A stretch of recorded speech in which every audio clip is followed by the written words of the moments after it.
دیکھو سلیمان علیہ الصلوۃ والسلام کی اللہ نے بہت تعریف کی ہے کہ دنیا بھی دی ہم نے ان کو، دین بھی دیا. دین تو سارے پیغمبروں کو ملا، مگر سلیمان علیہ السلام کو جیسی دنیا ملی ایسی نہ ان سے پہلے کسی کو ملی نہ ان کے بعد کسی کو ملے گی. اتنی دنیا اللہ نے سلیمان علیہ السلام کو دی کہ سلیمان علیہ السلام نے اللہ سے دعا مانگی تھی، اللہ مجھے ایسی بادشاہت دے کہ میرے بعد کسی کو نہ ملے. تو بس یہ تو انتہا ہو گئی نا بھائی، قیامت تک کسی کو نہ ملے، ایسے پاکستان کے کسی صدر کو بھی نہ ملے، ایسی حکومت چاہیے. حکومت مراد یعنی اتنے وسائل چاہیے.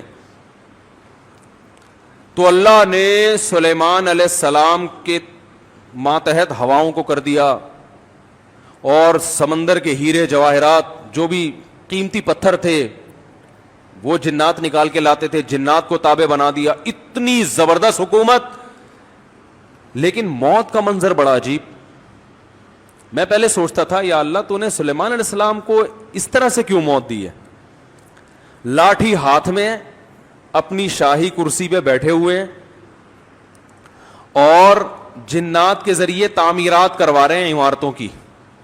اور جنات بہت ٹینشن میں، کیونکہ جن کسی کے قابو، یہ جو عامل کہتے ہیں نا جن ہمارے قابو میں، اصل میں یہ جنات کے قابو میں ہوتے ہیں. جنات ان کا کان مڑ ہوتے ہیں، اب یہ منتر پڑھ، چل اب یہ کر. جن ان کے قابو میں نہیں ہوتے. وہ تو سلیمان علیہ السلام کا معجزہ تھا کہ جنات کو قابو میں لے لیا انہوں نے. یہ کہاں سے، یہ کیا ان میں کون سے کچھ کیوں قابو آئیں گے؟ جن بولیں گے تو تم ہو کیا، تمہاری اوقات کیا ہے؟ جنات کوئی چھوٹی موٹی مخلوق تھوڑی ہے، عمریں لمبی ہوتی ہیں جنات کی. ایک آدمی گیا فلیٹ میں، کسی نے بتایا یہ خالی فلیٹ ہے، اس میں جنات بھوت ہیں، نہیں جا. اس نے کہا کوئی جن ون نہیں ہوتا. وہ خالی پڑا ہوا تھا بہت عرصے سے. وہ کہتے ہیں نا خالی عمارتوں میں جن بھوت آ جاتے ہیں. تو بہت عرصے سے خالی پڑا ہوا تھا، ان کو فنٹر بننے کا شوق تھا. لوگوں نے کہا بھائی نہیں جا اس میں بھوت ہیں. اس نے کہا کوئی بھوت نہیں ہوتا. گیا، دروازہ نوک کیا، آواز آئی کون؟ کہنے لگا میں فلاں صاحب ہوں، آپ یہاں رہ رہے ہیں، میں نے سنا یہاں جنات ہیں، دروازہ کھولیے. اس نے دروازہ کھولا، عجیب سی گول گول آنکھیں. کہا بھائی میں نے سنا یہاں جنات ونات ہیں. کہہ رہے ہیں ایسی بکواس ہے، میں تو 500 سال سے رہ رہا ہوں، مجھے تو آج تک کوئی نظر نہیں آیا. کہنے لگا میں تو 500 سال سے رہ رہا ہوں، مجھے تو ابھی تک کوئی نظر نہیں. یہ بے ہوش یہی جن تھا بھائی، 500 سال سے انسان تو نہیں رہ سکتا. اچھا یہ عامل لوگ نا یہاں بیوقوف بناتے ہیں. ہم نے صحابی جن کو دیکھا ہے، کیونکہ جب یہ سنتے ہیں نا کہ جنات کی عمریں لمبی، تو 1400 سال پرانا جن بھی نکال کے لے آئیں گے. یہ الو بنانے کے علاوہ کچھ بھی نہیں ہے. صحابی جن کو دیکھا ہم نے، تابعی جن کو دیکھا ہم نے، اس جن کو دیکھا جس نے حضرت علی کی صحبت اٹھائی. سب بکواس کرتے ہیں. اور بعض ہمارے نیک لوگ بھی ان سے متاثر ہو جاتے ہیں، بڑے علماء بھی بعض ان سے متاثر ہو جاتے ہیں. ہمارے ہاں کسی چیز سے متاثر ہونے کے لیے بس اتنا کافی ہے کہ امکان کے درجے میں صحیح ہو. جیسے آپ کسی کو یہ بتا دیں نا کہ یہ کھانے سے یہ ہوتا ہے، تو امکان تو ہے نا کہ ہو سکتا ہے ہوتا ہو. ریسرچ ہے؟ ریسرچ نہیں ہے بھائی، امکان کافی ہوتا ہے ہمارے ہر چیز. حالانکہ کسی بھی دعوے کے لیے امکان، بھائی میں دعویٰ کروں اس نے میرے 1 لاکھ روپے لیے ہیں، اگلا کہہ رہا ہے کیا دلیل ہے؟ میں کہتا ہوں ممکن تو ہے نا کہ تم نے لیے ہوں، تو اس سے دلیل، اتنی دلیل کافی ہوگی؟ او بھائی یہ امکان کافی نہیں ہے، گواہوں سے ثابت کرو کہ لیے. یا تو یہ اقرار کرے یا گواہوں سے ثابت کرو. ہمارے یہاں دیکھا جاتا ہے جادو نبی پہ جب ہو سکتا ہے تو ہو سکتا ہے اس پہ بھی ہوا ہو سکتا تھوڑی دلیل ہوتی ہے. سمجھ میں نہیں آ رہی بات. امکان تھوڑی ہوتا ہے. ابو بکر پہ کیوں نہیں ہو گیا جادو؟ حضرت عمر پہ کیوں نہیں ہو گیا؟ اس کا مطلب آسان کام نہیں ہے. نبی پہ کیوں ہو گیا تھا؟ اس کی ایک وجہ تھی کہ وہ کہتے تھے نبی صلی اللہ علیہ وسلم جادوگر ہیں، تو اللہ نے آپ سے اس طعنے کو دور کرنے کے لیے ہونے دے دیا تھا، تاکہ لوگوں کو یقین ہو جائے کہ یہ جادوگر نہیں ہے. کیونکہ جادوگر پہ جادو نہیں ہوتا، اس میں حکمتیں نہیں. ورنہ یہ آسان کام نہیں ہے بیٹھے ہوئے کچھ بھی سانس کو بہو سے لڑا دیا. اپنی حرکتیں ٹھیک نہیں ہوتی، اور وہ جب پھڈے ہوتے ہیں تو بجائے اپنی حرکتیں ٹھیک کرو کہ یار کس میں فالٹ ہے اس کو صحیح کرو، فوراً کس پہ ڈال دیتے ہیں؟ ایک نئی جنگ چھیڑ دیتے ہیں. نند نے لڑوایا ہمیں. یہ نند نے ہمارے گھر میاں بیوی میں کیا کروایا؟ پھڈا. خود اپنی حرکتیں ٹھیک نہیں ہیں، ڈال کس پہ رہے ہیں؟ کوئی جٹھانی پہ ڈال دے گا، کوئی نند پہ ڈال. ایک نیا جنگ. اب نند سے پہلے 2 آپس میں لڑ رہے تھے، اب تیسری جنگ بھی شروع کہ اس نے کیا ہے. تو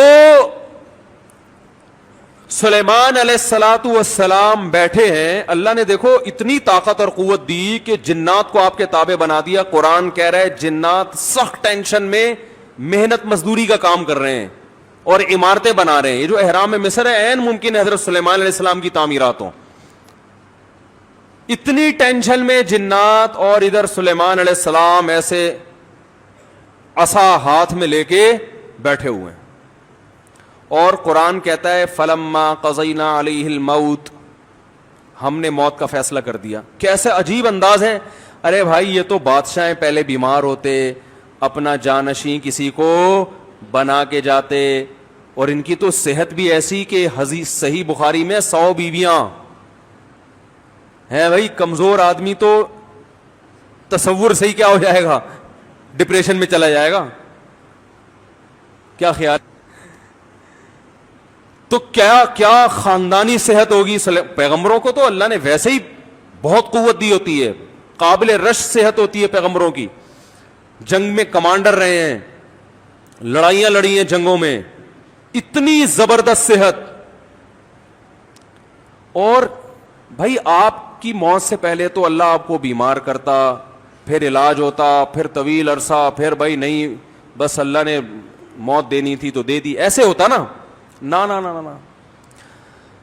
اور پھر اتنی جائیدادیں, اتنا سب کچھ, تو پہلے اس کا سارا کیا کر لیتے, بانٹ بوٹ لیتے, جانشین بنا لیتے, میرے بعد یہ میرا خلیفہ ہے, یہ فلانا ہے, ڈمکانا ہے. ہو سکتا ہے سب کو یقیناً کیا ہوگا پہلے سے آپ نے, لیکن ہمارے ہاں یہ سارے کام کیے جاتے ہیں جب موت کے آثار ظاہر ہونا شروع ہو جائیں.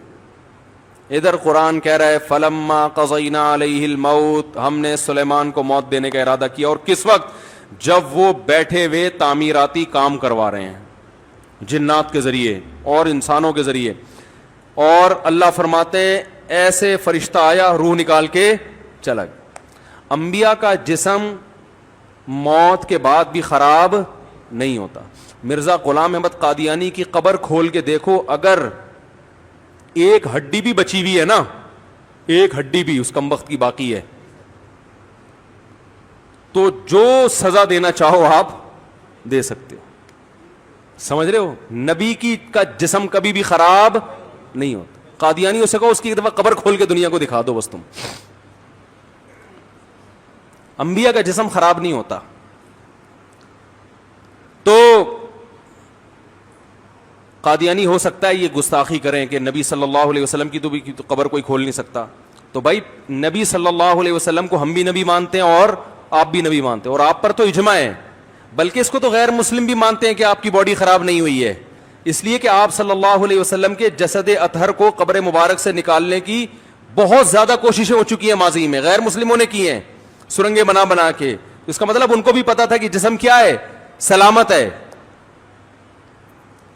تو انبیاء کا جسم کبھی بھی خراب نہیں ہوتا. تو قرآن کہہ رہا ہے ادھر ٹیک لگا کے بیٹھے ہوئے سلیمان علیہ السلام, جسم سے روح نکلی ہے, اور پتہ نہیں کتنے دنوں تک اسی طرح ایسے ہی رہے ہیں. وہ چونکہ اس طرح سے ٹیک لگی ہوئی تھی کہ گرے نہیں ہیں. اب دیمک نے کھانا شروع کیا سلیمان علیہ السلام کی لاٹھی کو. ما دلہم علی موتہ الا دابۃ الارض تأکل من سأتہا. اللہ فرماتے ہیں زمین پر رینگنے والے کیڑے نے جب لاٹھی کو کھانا شروع کیا ہے, تو کتنے دن لگتے ہیں کیڑے کو لاٹھی کو کھانے میں, تو جب لاٹھی کو اتنا کھا لیا کہ بیلنس آؤٹ ہو گیا تو سلیمان علیہ الصلوۃ والسلام زمین پر گر پڑے. پھر جنات کو پتا چلا کہ بھائی ان کا تو بہت دن پہلے انتقال ہو چکا ہے.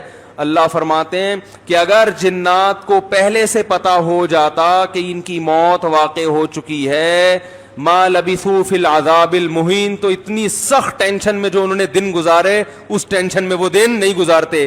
جیسے ہی جنات کو پتا چلا کہ ان کا انتقال ہو گیا, جس نے جہاں اینٹ لگائی تھی نا وہیں چھوڑ کے بھاگ گیا. ان کو پتا تھا قیامت تک کوئی عامل کا باپ بھی مجھے قابو نہیں کر سکتا. جو کنسٹرکشن کا کام جہاں تک تھا نا وہیں سے جنات نکل لیے. ورنہ سلیمان علیہ السلام 2-4 عاملوں کے ذمے لگا کے چلے جاتے, بھائی میں کسی بھی وقت دنیا سے جا چکا ہوں, جا سکتا ہوں, تو ان کو ذرا پکڑ کے واپس لانا, جو 2-4 اینٹیں رہ گئی وہ تو لگا دیں ہیں بھائی. یہ قرآن کے الفاظ بیان کر رہا ہوں. ما لبثوا فی العذاب المہین. اللہ فرماتے ہیں کہ جنات کو پہلے سے پتا ہوتا نا کئی دن پہلے ان کا انتقال ہو چکا ہے, تو یہ اتنی سخت ٹینشن میں نہ ہوتے. وہ تو یہی دیکھ رہے ہیں ہماری نگرانی کر رہے ہیں ایسے, کیونکہ چہرہ بھی بالکل اسی طرح, چہرے پہ رونق اسی طرح جیسے زندگی کے آثار ہوتے ہیں, بالکل وہی کنڈیشن. سوال پیدا ہوتا ہے, دیکھو اللہ کے ہر کام میں حکمت ہوتی ہے کہ نہیں ہوتی؟ دیکھو ہمارے نبی صلی اللہ علیہ وسلم نے میدان جنگ میں شہادت کی بہت تمنا کی ہے, لیکن آپ کو میدان جنگ میں شہادت نہیں ملی, کیونکہ حکمت کے خلاف ہو جاتا. لا وددت ان اقتل فی سبیل اللہ ثم احیا ثم اقتل ثم احیا ثم اقتل ثم احیا ثم اقتل. آپ صلی اللہ علیہ وسلم نے فرمایا میری یہ خواہش ہے, میری یہ چاہت ہے. لوددت کا معنی ہوتا ہے بہت زیادہ چاہت. لا احببت نہیں فرمایا, لوددت. مودت محبت سے اوپر کا درجہ ہے. میری بے پناہ خواہش ہے کہ میں اللہ کے راستے میں اقتلو, قتل کر دیا جاؤں, پھر زندہ کیا جاؤں, پھر اللہ مجھے میدان جنگ میں جانے کا موقع دے, پھر قتل کیا جاؤں, پھر زندہ کیا جاؤں, پھر قتل کیا جاؤں, پھر زندہ کیا جاؤں, پھر قتل کیا جاؤں. یعنی یہ شہادت اتنی پیاری چیز ہے کہ مجھے ایک دفعہ نہیں چاہیے, کم سے کم 4 دفعہ چاہیے. یہ کتنی تمنا نبی صلی اللہ علیہ وسلم کی. ظاہر ہے آپ خود دیکھو, جو اللہ کے لیے جان دے رہا ہو اور وہ ربی غیرت والا ہو, تو وہ چھوڑ دے گا ایسے ہی؟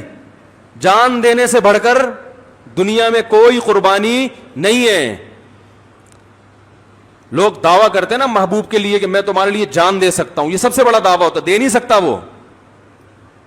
محبوبہ کے چہرے پہ تھوڑی سی جھریاں آنے دو, پھر دیکھو کیا, پھر یہ جو 500 روپے بیلنس کے لیے دے رہا ہے یہ بھی نہیں دے گا. لیکن جو اللہ کے لیے جان دے گا میرے بھائی, تو اللہ تو جواد اور کریم بھی ہے, وہ تو تھوڑے پہ بہت نوازتا ہے. تو اللہ کے نبی نے فرمایا ایک دفعہ شہادت نہیں چاہیے, اتنی قیمتی چیز ایک دفعہ. اور نبی صلی اللہ علیہ وسلم نے فرمایا, دیکھو اس لیے میں کہتا ہوں جو بارڈر پہ ہمارے فوجی لڑ رہے ہیں نا, ان کی قدر کیا کرو. یہ ہماری زندگیوں کے محافظ ہیں.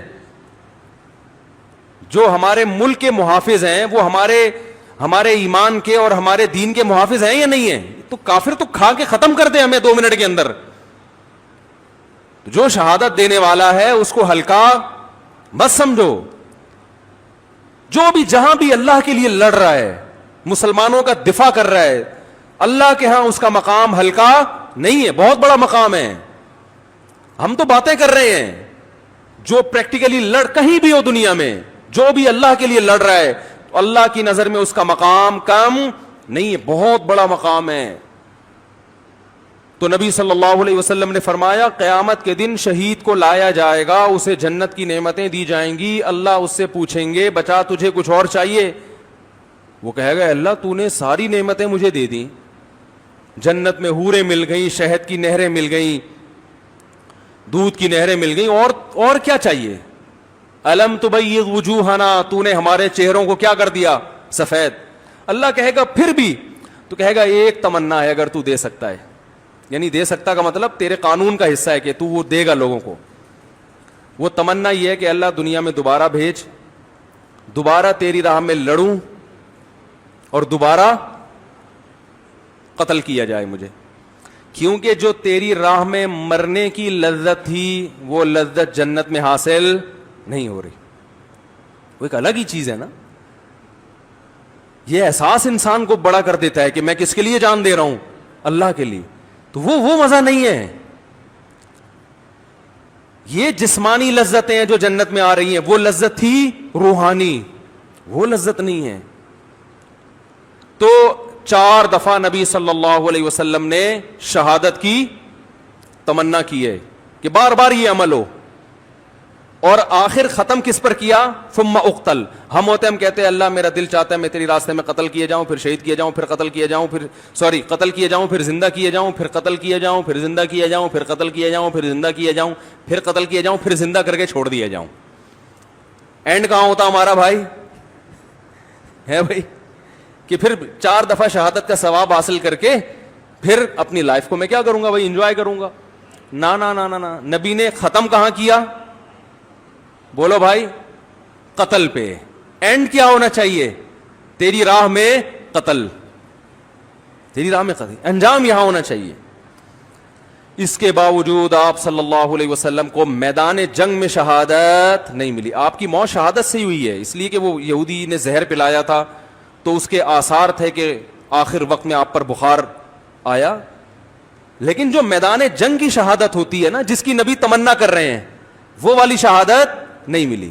کیوں؟ حکمت تھی کہ اگر آپ کی میدان جنگ میں شہادت ہوتی تو غیر مسلم کافر یہ کہتے کہ آپ اپنے مشن کو مکمل کیے بغیر دنیا سے چلے گئے. تو آپ آخری نبی ہیں.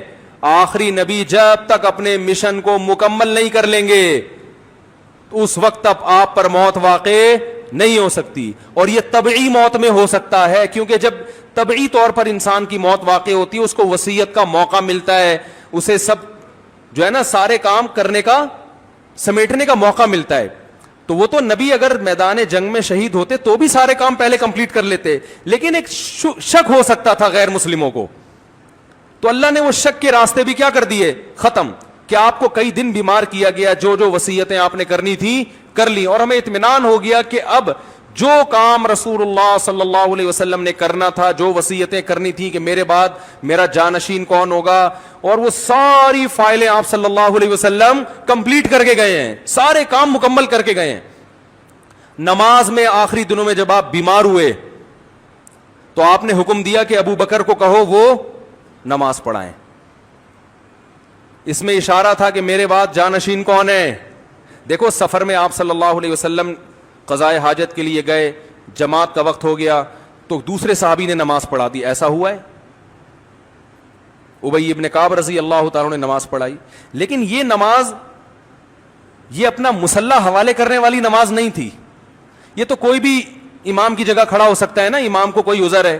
سفر میں ایسا ہے, آپ صلی اللہ علیہ وسلم سفر میں قضاء حاجت کے لیے تشریف لے گئے, پیچھے نماز کا ٹائم تھا تو حضرت ابی ابن کعب نے نماز پڑھائی, اور جب نبی تشریف لائے تو انہی کی اقتداء میں آپ نے نماز بھی پڑھی. مگر اس سے یہ ثابت نہیں ہوتا کہ آپ کے بعد آپ کے جانشین کون ہیں, یہ صحابی ہیں. نا.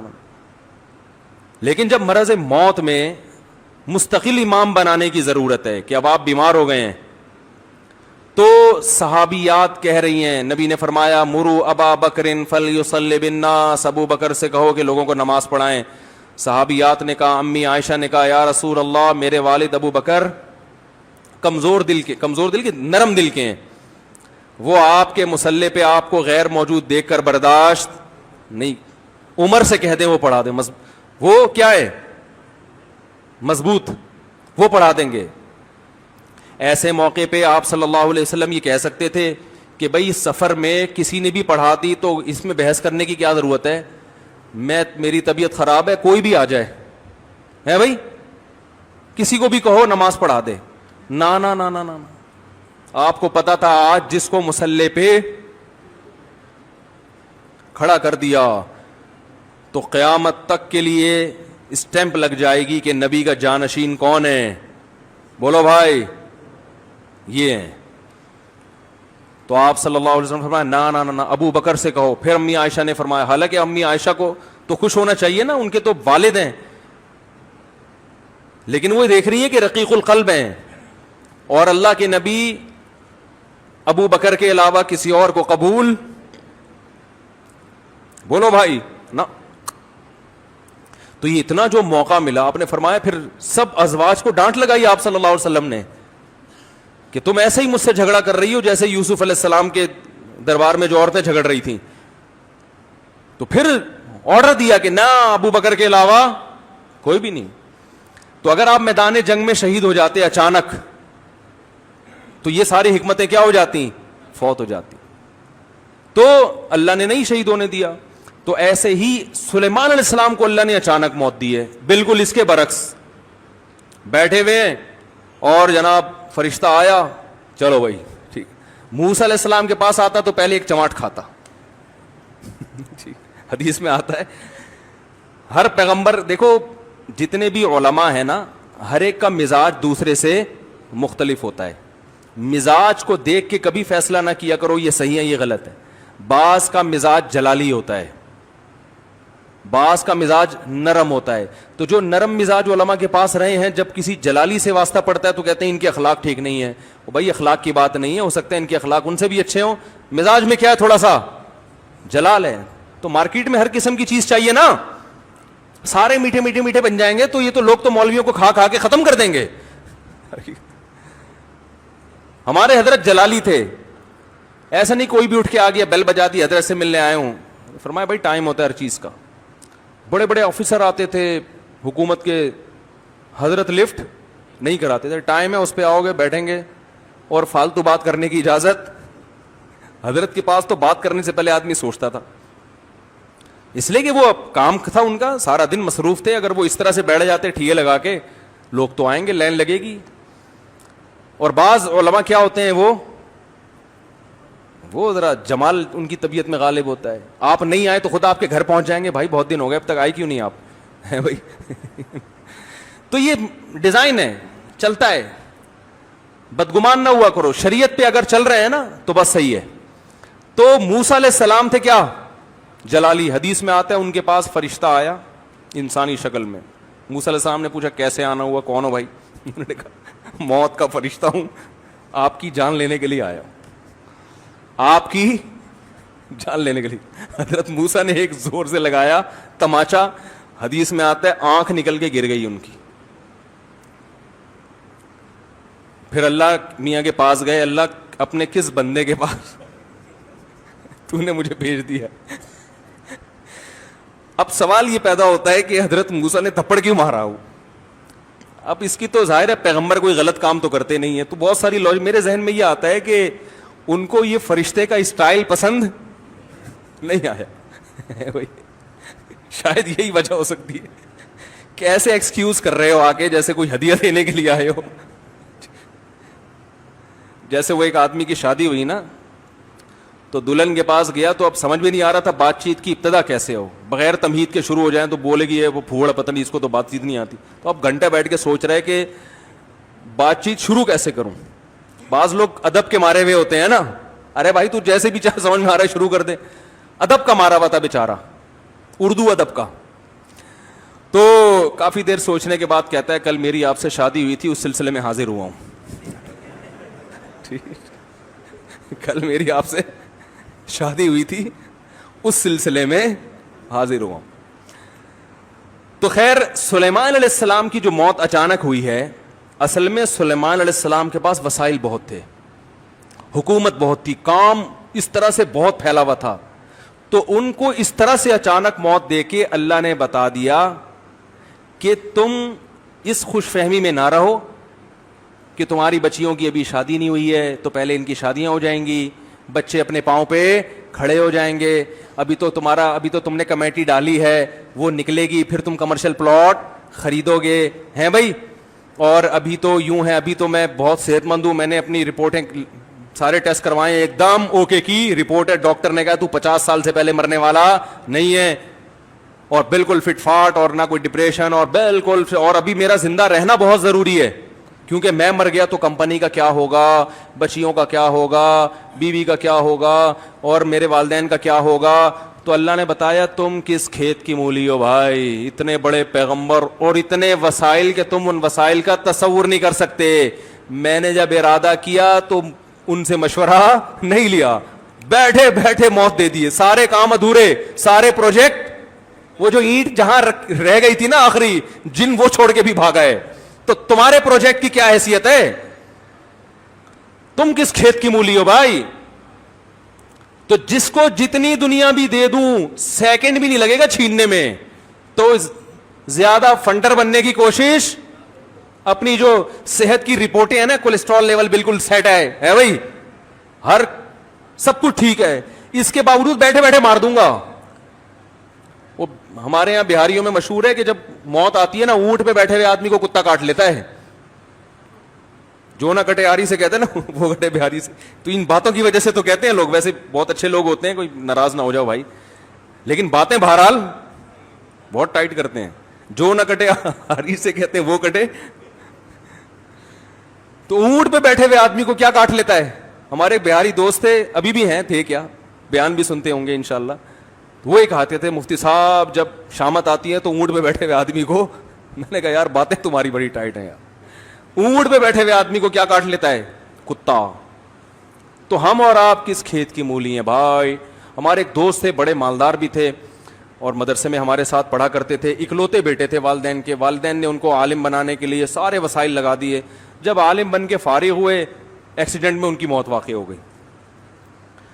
اب یہی لوگ مجھ سے پوچھ رہے تھے یار ان کے تو والدین کا سارا محنت ضائع ہو گئی. میں نے کہا ضائع تو نہیں ہوئی, آخرت میں ذخیرہ, لیکن کام تو نہیں ہو سکا نا جو والدین چاہتے تھے.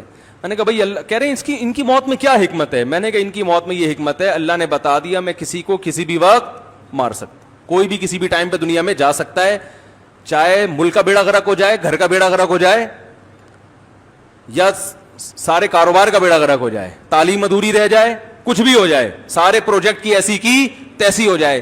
اس لیے اللہ کو اپنے حساب سے مت چلاؤ, اپنے آپ کو اللہ کے حساب سے چلانا شروع کر دو. موت کو اپنے حساب سے مینج مت کرو, موت کے حساب سے خود مینج ہو جاؤ.